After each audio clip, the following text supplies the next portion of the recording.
श्री राम ने विवाह के पश्चात माता सीता को एक वचन दिया था कि वे कभी भी और विवाह नहीं करेंगे। उनकी केवल एक ही पत्नी होगी, सीता। श्री राम ने एक पत्नी व्रता रहने का वचन दिया।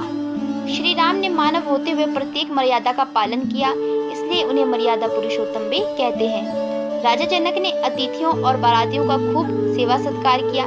राजा जनक के अतिथि सत्कार ने महाराज दशरथ का मन मोह लिया। कुछ समय पश्चात राजा दशरथ अपने पुत्रों, पुत्रवधुओं और बारातियों के साथ अयोध्या के लिए वापस चल पड़े।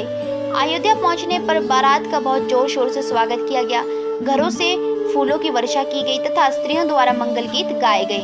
संपूर्ण अयोध्या में उत्सव जैसा वातावरण बन गया। जब राजा दशरथ पुत्र और पुत्रवधुओं सहित राजमहल पहुंचे तो रानियों ने पुत्र और पुत्रवधुओं की आरतियां उतारी। तत्पश्चात सभी राजमहल के अंदर गए। कौशल राज्य में ऐसी खुशहाली का माहौल पहले कभी नहीं देखा गया था।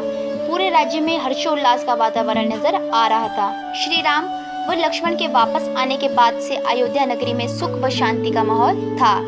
श्री राम, लक्ष्मण, भरत, शत्रुघ्न चारों भाई आनंद पूर्वक अपनी अपनी पत्नियों के साथ रह रहे थे। कुछ समय पश्चात भरत के मामा युधाजित भरत को अपने साथ ले गए। उनके साथ शत्रुघ्न भी चले गए।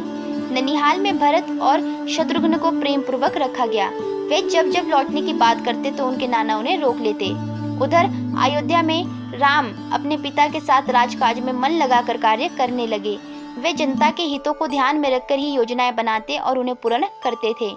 श्री राम सदैव से जनता के प्रिय थे। श्री राम का विनम्र स्वभाव सभी को अपनी ओर आकर्षित करता था। अपने पुत्र श्री राम को इस प्रकार जनहितकारी कार्यों को करते देखकर राजा दशरथ अत्यंत प्रसन्न हो उठते थे। उन्होंने श्री राम को युवराज बनाने का पूरा मन बना लिया। युवराज बनाने के विषय पर विचार विमर्श करने के लिए राजा दशरथ ने मित्र राजाओं को निमंत्रण भेजकर अयोध्या बुलाया। राजा दशरथ ने आमंत्रित सभी राजाओं से मंत्रणा करने के बाद अयोध्या के विशिष्ट नागरिकों को संबोधित करते हुए श्री राम को युवराज बनाने का प्रस्ताव रखा। सभी ने सहर्ष भाव से इस प्रस्ताव का समर्थन किया और वे सभी श्री राम को राजा बनाने के प्रस्ताव से बहुत प्रसन्न थे। राजा दशरथ ने अगले दिन ही श्री राम का राज्याभिषेक करने की घोषणा कर दी। उन्होंने सुमंत्र से राम को सभा में लाने के लिए कहा। श्री राम के सभा में आने पर राजा दशरथ ने उनसे कहा, हे पुत्र, अब राज्य का कार्यभार तुम्हें संभालना है। अब मैं वृद्ध हो चुका हूँ और राज्य के कार्यभार से मुक्त होना चाहता हूँ। हमने और यहाँ उपस्थित सभी लोगों ने तुम्हें युवराज बनाने का निर्णय लिया है। तुम अपनी वंश के परंपराओं और मर्यादों को ध्यान में रखते हुए राजकाज चलाने का प्रयत्न करना।